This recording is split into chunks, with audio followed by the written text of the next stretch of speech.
Because I had male genitalia, I felt deep insecurity.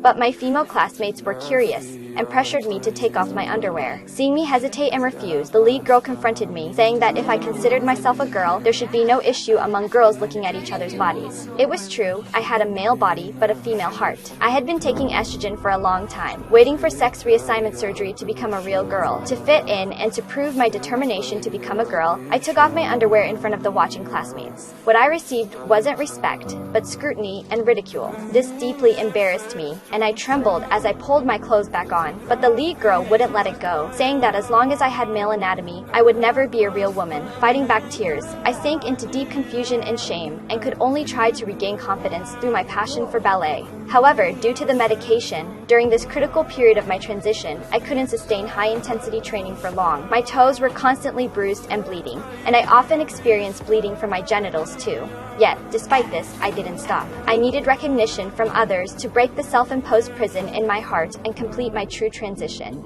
Fortunately, my efforts paid off. My teacher praised the rapid improvement in my technique and made me the lead for the next ballet performance. There was another unexpected joy. When dropping off my younger brother Tom at school, the principal asked if I was Tom's older sister.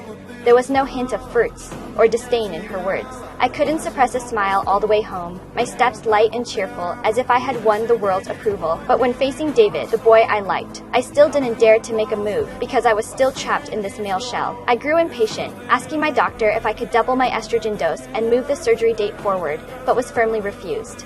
Doing so would only severely damage my body. To transition successfully, I had to wait patiently. Unbeknownst to others, each day of delay was agony for my yearning heart, especially when remembering the day I was forced to show my male genitalia to the female students. I felt 100 times more shame and humiliation.